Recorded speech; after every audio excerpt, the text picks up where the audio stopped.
Hello fellow tankers, Space Bandit here with another episode of All the Tanks, and today I bring to you a tank that's really dear to my heart because this tank brings back memories from a long back. It's Tier 6 Russian medium, the Rudy. Actually, properly pronounced as Rudy. The tank is based on a Polish TV series from late 70s called Cztery Pancerni Pies, meaning 4 tankers and a dog. And the crew, there was actually a crew of 4 people in that tank, and there was a dog. So Wargaming basically took that idea, incorporated it in a game, and gave us a tank that we could play that was based on the series. So it is really dear to my heart, even though it's not a very good tank per se. There's a lot of better tanks at Tier 6 that can compete with Rudy. T-3488, for instance, is one of them. If I had to pick between the two, T-3488 is a much better tank than Rudy is. It has a much better gun on it. Also, some of the Tech Tree tanks, like T-34, performs much better than the Rudy. So it's not really much to brag about when it comes to what this tank can do. For me, basically, I bought this tank because it brings back good memories, and I just wanted to have it in my garage. So today, I'm gonna bring you 2 replays, 2 Rudy replays. I had a very long run in a Rudy this weekend. The reason being is I got kicked off of my Xbox. My kids were using Xbox this weekend. They were playing all kinds of games because I usually occupy Xbox to play World of Tanks, so they don't have much access to it. So they took it over this weekend, and as a trade-off, I played a little bit on PlayStation 4. Yes, so as you can notice, this replay is from PlayStation 4, and actually I have a few replays to show you guys, Rudy replays, and then I'm gonna have another awesome replay that I had in my T29. That's gonna be at a later time. So I'm not gonna talk too much about this tank. Obviously there's not much to it. If you guys want to look at the specs of the tank, you can freely look them up on tanks.gg or even on Tankopedia for console. One thing that I will talk about here is map strategy. In both games actually we're gonna talk about map strategies and what I'm doing on here, this map, Malinovka, and what I usually do on the other map, which is Sand River. Also, if you're not aware, Rudy belongs in the Russian tech tree. It's basically T-3485 tank. Since there is no Polish tank line, it doesn't even exist on World of Tanks PC as well. The tank basically was placed in the Russian tech tree for a good reason too, because it is a Russian tank slightly modified for Polish army. Okay, let's get back into the game. So as you can see, initially I went into the F8 section. Usually it's a good place to do some spotting, initial early spotting on this map. And since Rudy has pretty decent view range, I actually have coated optics on this tank currently fitted on, so it extends the view range.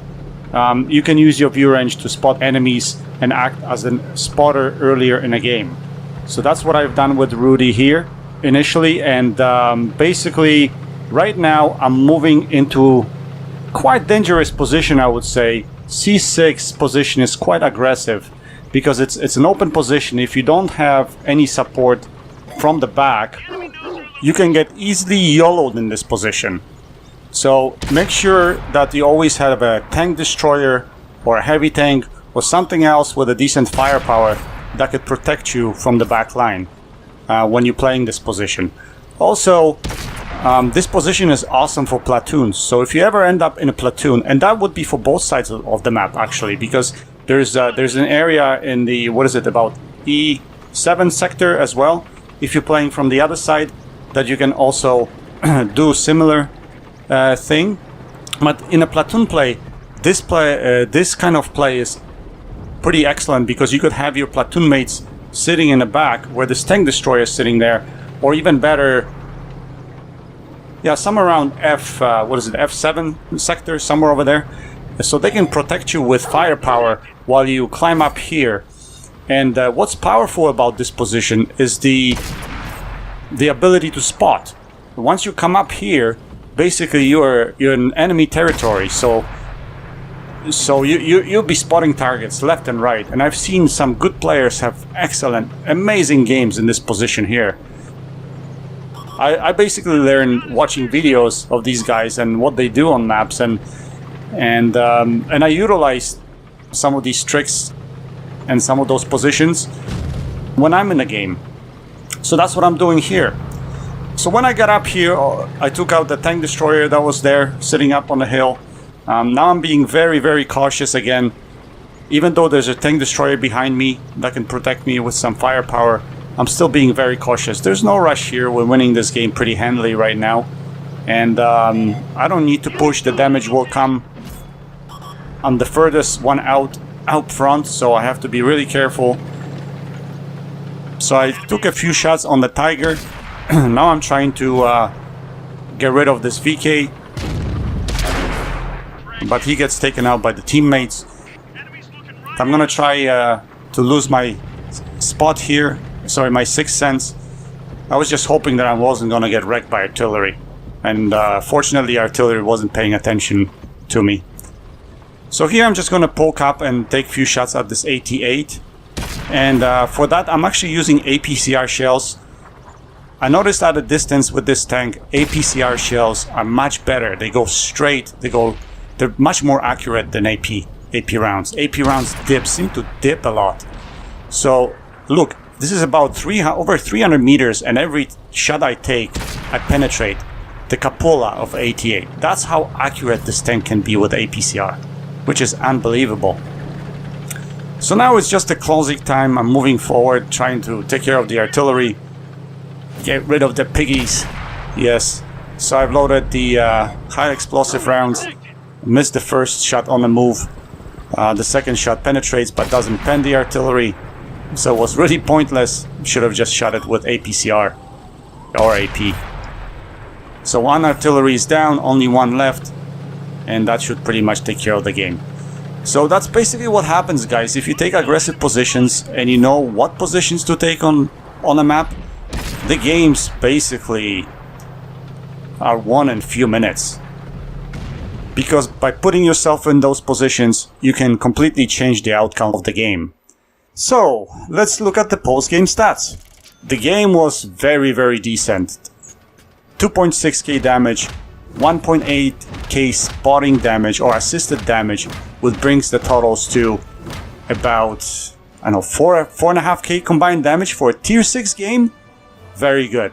And no mastery, no ace tanker, which I was actually really surprised. 16 penetrating shots, 3 kills, 1810 base XP. Very decent game for Rudy. Very decent. Okay, let's move on to the next replay.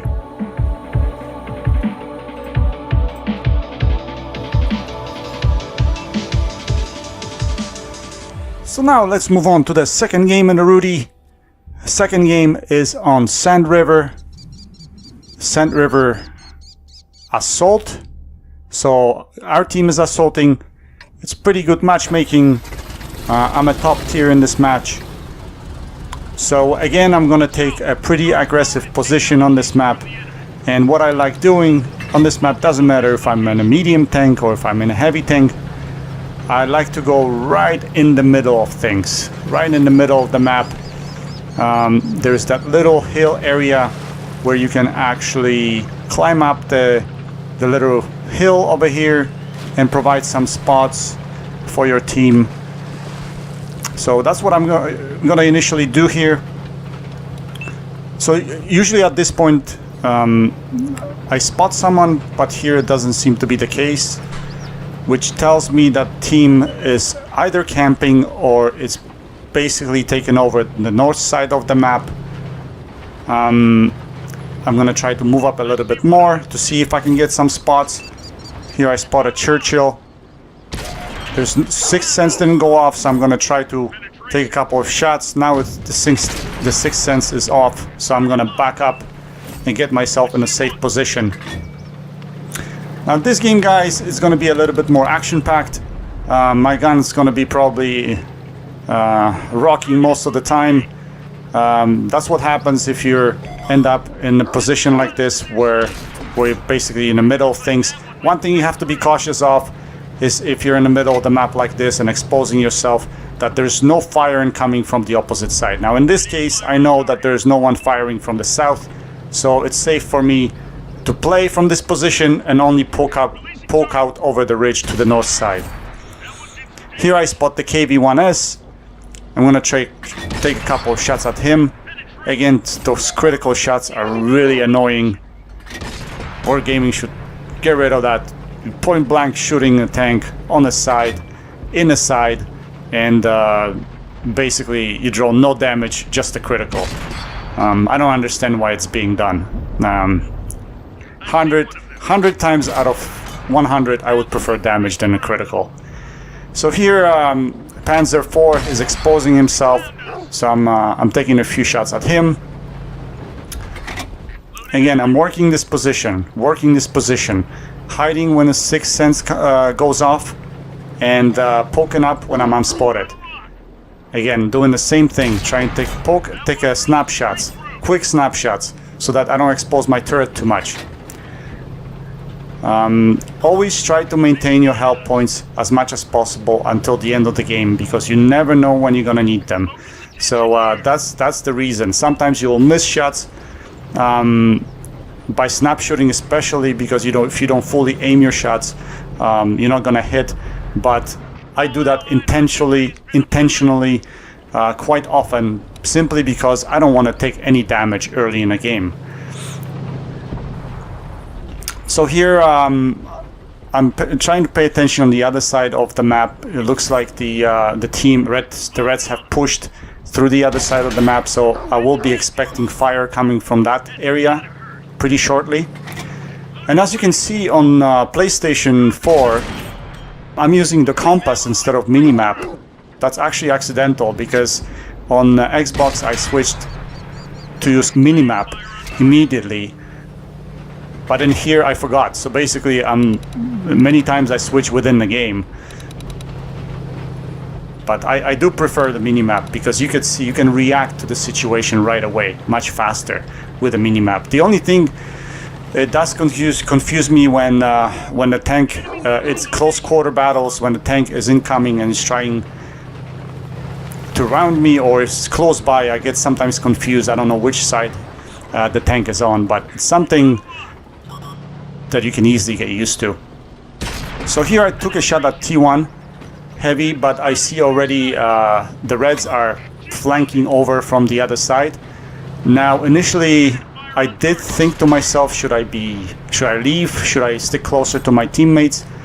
But I really didn't want to give up this position, because this position is so important in this game, especially on this map, that I didn't want to give it up. And I'm a top tier. I can probably take some damage now to clean some of these guys out, and that's what I'm doing. And I'm trying to engage one-on-one, never two-on-one guys. So that's why I went around the rock. I wanted to engage one tank at a time. I took one out, and then I took the other tank out. Now the only guy left down there is the Fury and VK-36 coming from the other side. So now I'm gonna kind of try to get down here, try to engage the Fury. And there he goes, he's been taken out, only one tank left. And at this point I thought actually that the tank left was VK-3601, because I saw him heading down there, down that little ravine, but he appears to be dead, and the only one alive is T1. And that's what minimap helps you with, because right now I actually went down into this area instead of going straight and engaging T1, which I should have been doing right now. So now I'm hoping that I can still get that damage, because if you have a minimap, and now I switched to a minimap, which is kind of late, and I realized, damn, if I had minimap on, I would have known who's still alive. So I could engage him quicker. That way I took the long way, in order to get to where he is. So yeah, so it's closing time right now. 13 hits of penetration so far, 2 kills, pretty decent game. Hoping to get a little bit more damage out of this T1 heavy. So I'm going for a tracking shot here. I did track him in place. I didn't want him to move. And I managed to take him out. Game over. The good guys win. Let's look at the post-game stats again. Again, a pretty decent game. Not as good as the other one, because the spotting damage is not as good, but still 2,500 damage in a tier 6 game is very good. Very good result. Again, the reason why I'm showing you guys these games is because of the location, positioning, what I like to do on these maps, and what my strategies are, trying to explain to you my gameplay. And yeah, that's the main reason.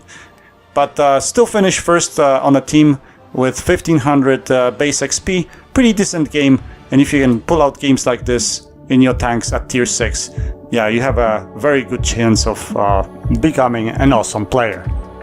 Okay guys, I think that's it for today.